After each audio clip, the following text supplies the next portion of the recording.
Salut à toi, pensée du jour numéro 181, petit trajet en voiture, donc on en profite. Deux sujets aujourd'hui. Le premier, stimuli d'entraînement, le meilleur stimuli d'entraînement pour toi, parce que ça fait un bon titre, ça sonne bien. Et petite réflexion donc sur celui-ci sera une petite réflexion sur le podcast que j'ai enregistré avec Alex Hutchinson, qui est l'auteur du livre Endure, qui est de très très loin le meilleur bouquin que j'ai lu sur l'entraînement en endurance. Pour ceux qui ne l'ont pas lu, grandement recommandé. On a une super conversation avec Alex sur son processus d'écriture, son processus de recherche, parce qu'il est, c'est comment dire ça, il écrit de manière, c'est un scientific writer, donc il écrit ses articles basés sur des recherches scientifiques. Il n'y a pas que ça qui compte, mais c'est ce qui l'intéresse et c'est la façon dont il travaille. Donc, c'est important de garder ça en tête aussi. Donc, je vais commencer avec une petite réflexion sur notre conversation par rapport aux stimuli d'entraînement et par rapport à son histoire à lui. Et ensuite, je te ferai un petit update sur les progrès au niveau de l'académie. J'ai commencé à écrire le premier cours que je mettrai en ligne, que je mettrai à disposition au travers de l'académie. Et je veux parler aussi des 2-3 autres projets autour de l'académie que j'ai. Donc c'est parti. Donc premier sujet, comme j'ai dit, le meilleur stimuli d'entraînement. Donc Alex dans le podcast qui sort demain, si je ne me trompe pas, raconte son histoire. C'était un coureur. Il a fait du coureur de 1500, si je ne me trompe pas, cours de 1500 mètres. Euh, Très bon coureur de 1500 mètres. Je crois il est passé en dessous des 4 minutes sur le 1005, ce qui est voilà, pas tout à fait la même chose que passer en dessous des 4 sur le mile, donc le 1600 mètres, mais c'est quand même une grosse perf pour tous ceux qui courent. Vous saurez de quoi je parle. Et donc, très bonne interview avec lui, comme je l'ai dit, disponible demain.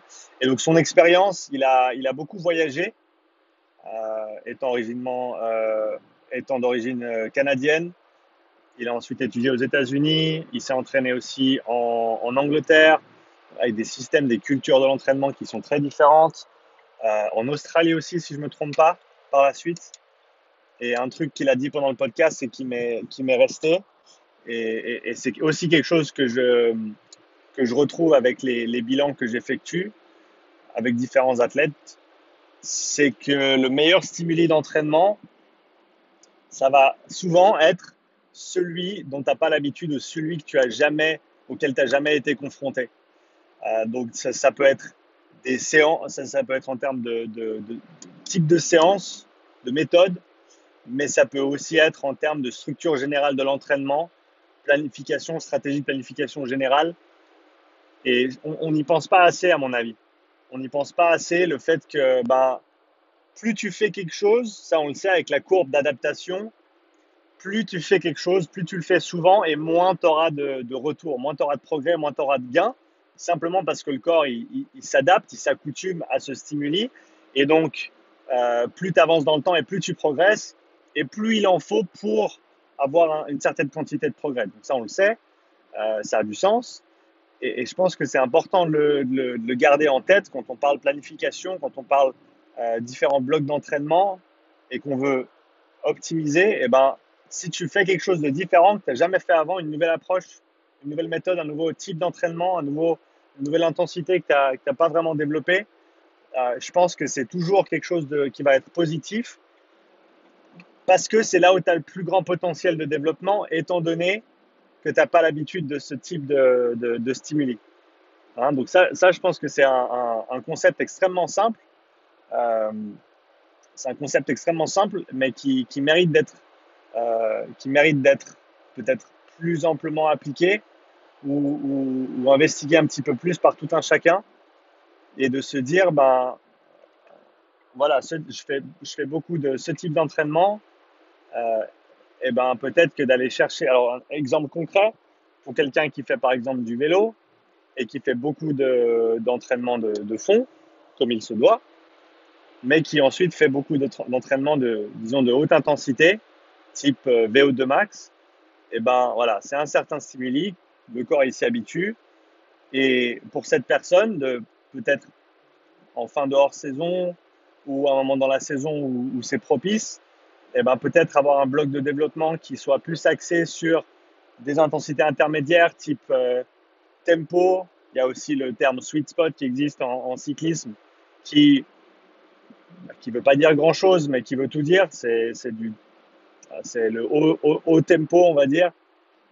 Donc ça reste du travail de tempo, voire de seuil, mais ça reste dans ces environs-là. Enfin, à mon sens, ça a pas. J'avais entendu quelqu'un en parler comme ça une fois, qui disait, c'était un gars qui présentait sur la performance en cyclisme, et qui disait le sweet spot, c'est un terme qui devrait seulement être utilisé avec ta compagne, avec ton compagnon. Et c'est pas, ça devrait pas être utilisé comme terme à l'entraînement. Euh, donc voilà, mais en gros, on a des zones d'entraînement. Pourquoi rajouter encore un terme différent? Euh, Autant utiliser le terme tempo parce que ça veut dire ce que ça veut dire, ou seuil, suivant comment tu le places. Mais d'après ce que je comprends, et ceux qui savent mieux pour me corriger, le sweet spot, ça se trouve à peu près entre la zone 3 et la zone 4. Donc c'est la zone 3,5. C'est un peu comme le quai 6 3 quarts de Harry Potter. Donc autant se dire, bah voilà, c'est du tempo. Enfin bref, je digresse. Donc voilà, faire un bloc d'entraînement dans ces intensités un petit peu médianes, mais avec bah voilà, plus de volume. Ça peut être intéressant comme stimuli pour les gens qui ne le font pas. Et suivant ton profil aussi, par exemple, si tu as, prenons l'exemple de quelqu'un qui a énormément de puissance ou de capacité, on va parler de W' pour ceux qui sont familiers avec le concept de puissance critique, une grosse capacité au-dessus du seuil de fatigue, un premier seuil qui est haut et qui a l'habitude de faire beaucoup de travail de type VO2 max, donc de haute intensité, et ben un ou deux blocs focalisés sur le seuil pour faire remonter ce seuil de fatigue, et ensuite un bloc type tempo pour consolider un petit peu toute cette intensité intermédiaire en dessous, pour faire remonter tout ça. Je pense que ça peut être intéressant. À contrario, quelqu'un qui a fait beaucoup de travail, bah, encore une fois, hein, peut-être qu'il fait beaucoup de travail type VO2 max, mais qui va rarement s'aventurer dans des intensités un petit peu plus hautes. Après, bien sûr, ça dépend aussi des demandes du sport, de l'athlète, du type de compétition qu'il va faire. Mais par exemple, avec Nico, un athlète que j'entraîne à l'heure actuelle, il a des tests qui arrivent fin de semaine là, et ça va être des tests qui demandent énormément de puissance sur le vélo. Et donc là, on a fait un bloc focalisé puissance. Donc des efforts de très très haute intensité, des efforts de 60 secondes, 90 secondes, avec des efforts quasi maximaux à chaque fois. Développement de la puissance, type d'entraînement auquel il n'était pas habitué. Donc encore une fois, un potentiel de développement un petit peu plus important que si on restait dans les intensités auxquelles il avait l'habitude ou desquelles il avait l'habitude ou auxquelles il était habitué, pardon. Donc c'est cette idée de changer le stimuli, de varier. Et donc là, je parle de différentes intensités d'entraînement, mais encore une fois, en termes de système d'entraînement, en termes d'approche de la planification, euh, c'est ce dont Alex parlait pendant le podcast. Et ça s'applique à ce niveau-là. Donc ça s'applique sur le micro, ça s'applique sur le macro aussi. Et donc changer un petit peu ta structure d'entraînement, ta façon d'approcher l'entraînement de semaine en semaine, ça peut être intéressant aussi pour varier justement la façon dont ton corps va répondre. Et je pense que c'est sous-exploité parce qu'on a souvent tendance à rester dans les choses qu'on aime bien faire ou rester dans les choses là où on performe bien, donc là où on est fort. On va rester sur les choses qui font plaisir à l'ego, on va dire.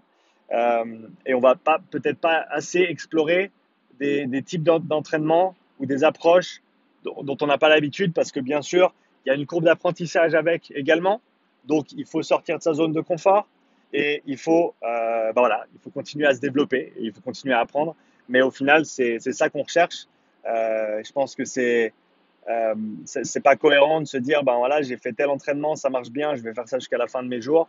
Donc se donner le temps, l'opportunité d'explorer différentes approches, d'explorer différents stimuli pour voir ce que ça peut nous apporter en plus ou pas. Pour certains, ça marchera pas.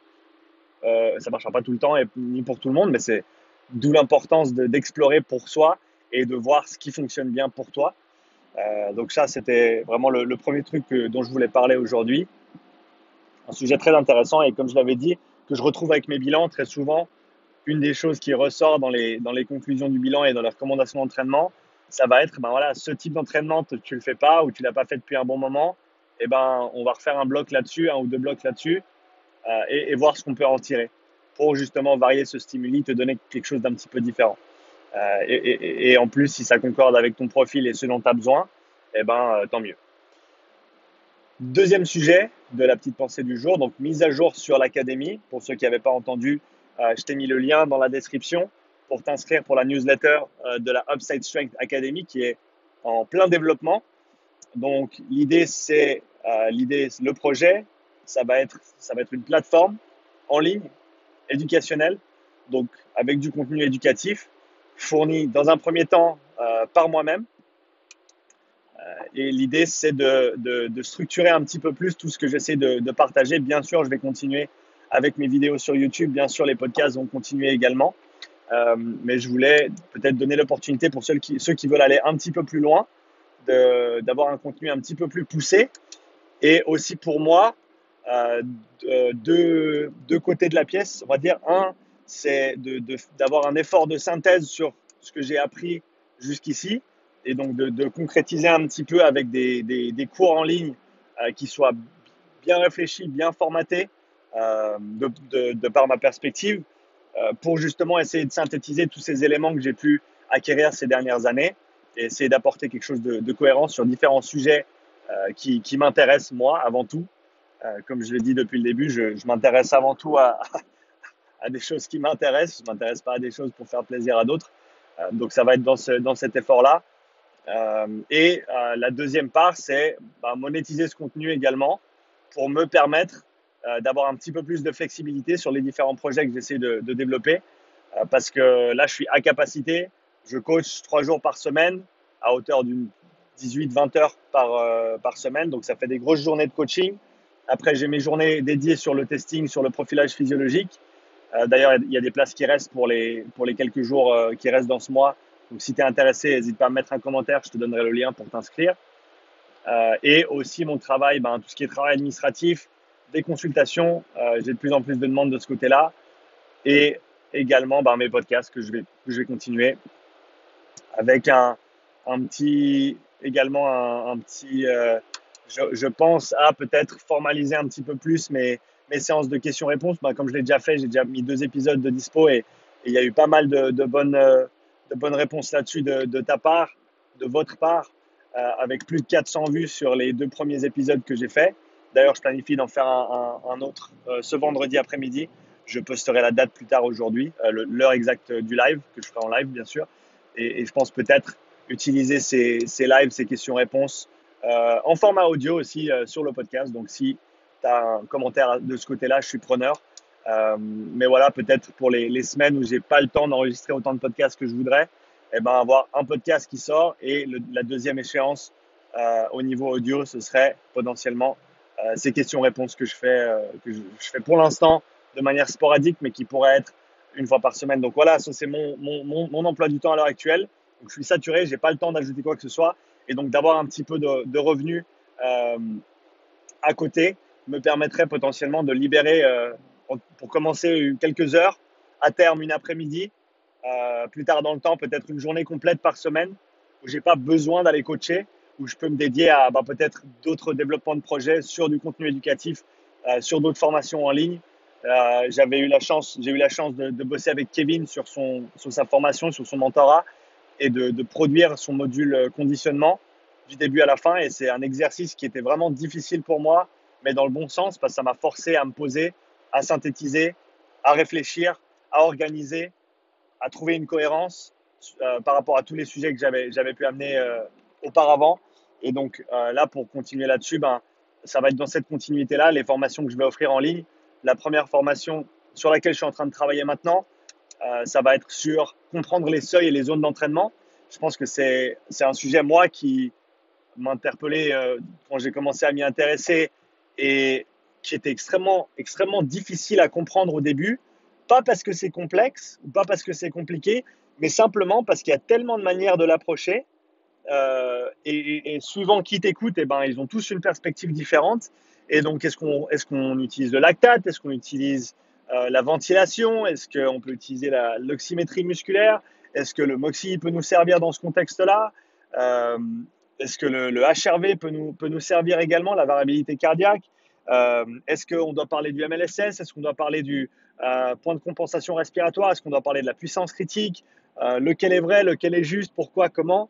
Ça, c'est tous des sujets au niveau des seuils qui, moi, au début, ça part dans tous les sens. Et donc là, le but avec cette formation, ça va être de fournir un cadre pour que tu puisses comprendre de A à Z ces seuils et par extension donc les zones d'entraînement pour qu'il y ait une certaine cohérence et que peu importe qui tu lis ou quelles informations tu vas consommer, tu vas pouvoir comprendre ce qu'ils te disent et le remettre dans son contexte général et savoir comment tous ces différents paramètres physiologiques interagissent ou comment ils sont liés, qu'est-ce qu'ils veulent dire, qu'est-ce qu'ils manifestent dans le corps à certains moments, à certaines intensités d'entraînement, pendant certaines périodes de temps. Et donc voilà, vraiment essayer d'apporter un esprit de synthèse là-dessus. Donc j'ai commencé à écrire cette première formation, ce premier cours qui va, je pense, être de l'ordre de. Il y aura certainement à peu près 3 heures de contenu juste sur cette portion-là. Donc pour donner un petit exemple, dans la formation ou dans le module que j'ai écrit, que j'ai créé pour la formation de Kevin, la présentation sur les seuils et les domaines d'intensité et les zones d'entraînement tenait sur à peu près 1 heure. Donc là, il va y avoir, voilà, je pense à peu près 3 heures je pense entre 2 heures et demie et 3 heures de contenu sur ce sujet-là. Et la façon dont je l'ai organisé, c'est que je vais commencer avec voilà, une introduction sur le sujet. Ensuite, je vais établir les bases avec 4. Pour l'instant, j'en ai 4 et je pense que je ne vais pas en rajouter d'autres parce qu'il me semble que c'est vraiment les 4 qu'il faut comprendre pour que tout ait du sens par la suite. Et ces 4 concepts fondamentaux, je les appelle, qui forment la base physiologique sous-jacente à tous les sujets que je vais développer dans cette formation, dans ce cours, sont donc l'idée des filières énergétiques, de leurs interactions et notamment de leur dépendance à l'oxygène.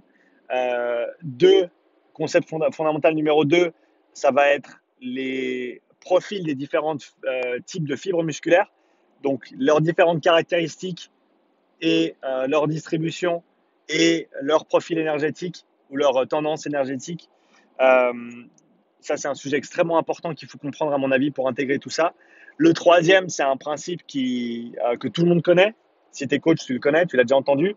On l'entend souvent dans tout ce qui est du travail de force, mais on l'entend jamais, ou en tout cas pas assez, à mon avis, côté travail d'endurance. C'est le principe de taille de Henneman, qui parle du recrutement de différentes unités motrices selon la force qui doit être produite. Et donc ça, c'est un concept important à comprendre également. Et donc, tu vois qu'il y a un séquençage du bas vers le haut ou du haut vers le bas selon comment tu souhaites le conceptualiser, mais du micro vers le macro. Donc voilà, filière énergétique, profil de fibre, de type de fibre musculaire, profil on va dire, principe de taille, donc séquençage du recrutement de différentes unités motrices.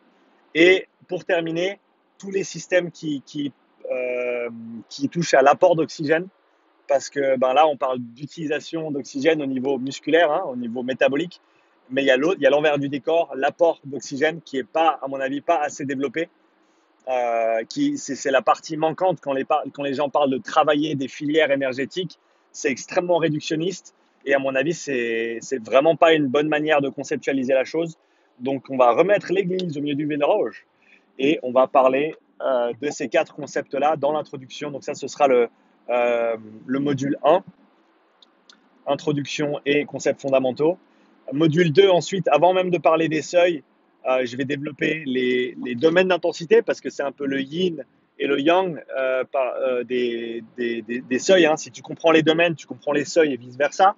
Mais à mon avis, les domaines sont intéressants à explorer de prime abord, aussi parce qu'ils donnent une base physiologique aux zones d'entraînement qui suivront. Donc voilà, module 2, c'est les domaines d'intensité, modéré, élevé, sévère, extrême. Qu'est-ce qu'ils veulent dire? Qu'est-ce qui se manifeste dans ces différents domaines d'intensité au niveau physiologique et comment ça peut être mesuré? Qui ouvre la porte sur le sujet des seuils et avec le contexte des concepts fondamentaux et des domaines d'intensité, eh ben, ça va couler de source quand on va parler des seuils physiologiques. Donc, c'est vraiment donner ce cadre préalable pour que le concept des seuils soit extrêmement simple à comprendre par la suite. Donc, ça, ce sera le module 3. Et donc, premier seuil, deuxième seuil, on va se focaliser là-dessus, bien sûr. Ça va être les deux, ça va être vraiment le plat de résistance, on va dire, au niveau de ce module 3, avec toutes les différentes facettes, comme je l'ai dit, hein, lactatémie, ventilation, euh, oxymétrie musculaire, variabilité cardiaque, RPE ressenti aussi, hein, très important à mon avis. Et ensuite, ben, seuil de fatigue, qu'est-ce que ça veut dire? Concept de la puissance critique, de la vitesse critique. Qu'est-ce qu'ils signifient? Qu'est-ce qu'ils indiquent? Pardon. Quelle est la physiologie pardon, sous-jacente? Quoique, ça c'est peut-être quelque chose que je garderai pour une formation future qui serait peut-être focalisée sur la puissance critique ou le concept de seuil critique ou le seuil de fatigue. À voir, mais quoi qu'il arrive, voilà, module 3, les seuils physiologiques. Ensuite, on a dernier module, module 4, sur les zones d'entraînement. Donc, qu'on parle d'un modèle polarisé à 3 zones, qui à mon avis ne devrait pas être appelé des zones, mais ça j'y reviendrai. Qu'on parle d'un modèle à 5, 6, 7 zones, et ben voilà, qu'est-ce que ça veut dire? Comment est-ce que ça se superimpose sur les domaines d'intensité, sur les seuils physiologiques, et comment est-ce qu'on les utilise ensuite à bon escient pour mieux structurer nos entraînements, pour individualiser les intensités d'entraînement, la distribution d'intensité, le profil de distribution d'intensité de chaque athlète sur chaque modalité à un moment dans le temps. Toutes ces choses-là que je couvrirai donc dans le module 4. Donc voilà un petit peu la structure actuelle ou telle qu'elle s'élabore à l'heure actuelle de cette première formation. Formation qui, à l'heure actuelle, je pense, mettre en vente aux alentours d'une centaine de francs, peut-être un petit peu plus, je ne sais pas encore. Je n'ai pas encore décidé là-dessus, je n'ai pas encore tranché. Mais de ce que j'ai dit là, des éléments que je t'ai apportés, si tu as un feedback à me donner là-dessus, est-ce que tu serais prêt à payer pour une formation de la sorte? J'écoute ton feedback avec grand intérêt, vu que ben, c'est un petit peu pour toi que je le fais. Donc, voilà, si tu peux me laisser un petit commentaire là-dessus, ça m'aiderait. Première formation donc sur laquelle je travaille, j'ai pas de deadline, mais je m'y attelle dès que j'ai un petit moment, je travaille dessus. Je continue à pour l'instant construire le contenu de chaque module. Ensuite, eh ben, il restera plus qu'à construire les présentations, les enregistrer, ça sera la partie la plus facile pour moi. Et ensuite à les mettre en ligne. Première formation, donc d'autres formations que j'ai en tête pour la suite, qui me tiennent à cœur en tout cas, une sur l'entraînement respiratoire. Ça, je pense que voilà, il y a pas mal de demandes là-dessus également. Donc, essayer d'apporter une certaine synthèse sur toutes les informations que j'ai pu trouver à ce sujet jusqu'à ce stade. Donc, parler de, voilà, encore une fois, repartir sur des concepts fondamentaux au niveau physiologie, au niveau structure du système respiratoire, de la musculature respiratoire, de la fonction respiratoire, pour ensuite parler des limitations qui peuvent être présentes au niveau respiratoire sur les efforts, et ensuite l'entraînement respiratoire. Donc les différents types d'approches, les différentes modalités, les différents outils, et pour qui, comment et pourquoi. Ça, je pense que c'est un gros projet dans ma tête dans les mois qui viennent. Donc ça c'est un sujet qui m'intéresse de développer. J'aimerais bien faire une formation sur le MOXIE aussi. Ça, c'est peut-être celle que je ferai après la formation sur les seuils et les zones d'entraînement. Donc détailler le MOXIE de A à Z, tout ce que j'ai pu apprendre depuis que j'ai commencé à l'utiliser. Il n'y a pas de ressources compréhensibles en français jusqu'à maintenant. Compréhensible, c'est peut-être un anglicisme, je ne sais pas si c'est le bon mot à utiliser. Mais voilà, de formation ou de ressources complètes sur ce sujet. Il y en a qui existent en anglais. Evan a créé une formation sur le MOXIE, plusieurs d'ailleurs, mais en anglais. Donc, je pense que ça vaut la peine d'avoir quelque chose en français pour les personnes qui ne parlent pas anglais ou qui souhaitent simplement avoir une meilleure emprise sur le sujet, qui sont soit possèdent déjà l'outil ou souhaitent se le procurer dans les mois ou les années qui viennent. Je pense qu'il y a un outil qui a beaucoup d'intérêt, à mon sens. Et plus on va de l'avant, et plus il va avoir de l'intérêt, à mon avis. Donc ça, c'est une autre formation que je souhaiterais élaborer. Ça, c'est vraiment les trois grandes à l'heure actuelle que j'ai en tête, hein. C'est celle, comme je l'ai dit, sur laquelle je suis en train de travailler, seuil et zone d'entraînement, euh, le MOXIE, l'entraînement respiratoire, un petit peu les sujets dans lesquels je me suis vraiment plongé ces 2 dernières années et dans lesquels je me spécialise. Et après, il y a certainement d'autres qui vont en découler. Puissance critique, ça c'est certainement quelque chose qui peut être développé, il y a assez de matériel pour le développer en lui-même, à mon avis. Très intéressant comme concept, comme modèle. Euh, et, et une autre chose que je souhaiterais faire aussi, c'est ouvrir la plateforme à d'autres intervenants, à d'autres personnes qui soit offrent déjà des formations, soit qui souhaitent en offrir par la suite, et leur proposer soit de mettre à disposition de l'académie des petites formations gratuites qui permettraient ensuite aux participants de se diriger vers les autres formations que ces gens proposent sur leur propre plateforme ou alors sur la mienne. Je pense que ça, ce sera au cas par cas. Euh, Ce sera au cas par cas. Ou alors, voilà, simplement hoster directement, héberger ces formations sur la Upside Strength Academy. J'ai, je pense, un réseau assez développé maintenant pour mettre à profit toutes ces relations que j'ai pu développer au travers du podcast et au travers de tout le travail que j'ai effectué ces dernières années, de le mettre à profit de la communauté que je développe et dont tu fais partie, bien sûr. Euh, et donc continuer à pousser de ce côté-là, essayer d'offrir des formations pertinentes, des formations qui vont apporter énormément de valeur à des coachs, des préparateurs physiques, des personnes en formation professionnelles dans le monde de la santé comme on l'est maintenant. Donc ça, c'est toutes des choses qui me tiennent à cœur et que je souhaite développer dans les mois qui viennent et dans les années qui viennent aussi, hein. Ça, je pense que c'est un gros pas en avant pour moi d'établir cette académie ou simplement cette plateforme qui va me permettre, moi, d'offrir des formations, mais à d'autres également, et avoir un centre, on va dire, euh, un centre de regroupement, c'est un grand mot, mais un endroit où les gens peuvent venir et trouver des informations qui sont de haute qualité et qui vont pouvoir, on va dire, alimenter leur développement personnel et professionnel dans plein d'aspects, hein. Ça ne va pas être que sur l'entraînement. Je suis déjà en contact avec Ken qui a une formation sur l'aspect entrepreneurial, sur l'aspect business. Donc ça, c'est quelque chose que je me réjouis d'offrir aussi, euh, à voir sur les détails comme je l'ai déjà mentionné. Enfin bref, plein de belles choses qui arrivent. Et je pense que j'arrive un petit peu au bout de ma réflexion pour aujourd'hui. Donc j'attends ton commentaire soit sur la première partie, soit sur la deuxième, soit sur les deux. Quoi qu'il arrive, là où je t'ai demandé un peu de feedback ou si tu as des choses à partager, n'hésite surtout pas parce que tu le sais, je suis toujours preneur, je lis tous mes commentaires et je réponds à tous mes commentaires également. Là, j'en ai 3-4 auxquels je n'ai pas encore répondu, mais ça ne saurait tarder. Donc, quoi qu'il arrive, laisse-moi un petit like si tu es resté avec moi jusqu'ici. Un grand merci à toi de ta fidélité, de ton attention, de ton temps. J'espère que je t'aurai apporté quelque chose avec cette petite pensée du jour. Donc, un petit like, un petit commentaire. Abonne-toi si ce n'est pas déjà fait. Comme j'aime bien dire, c'est gratuit et tu peux toujours changer d'avis. Et je te dis à tout bientôt pour la nouvelle pensée du jour. Ciao!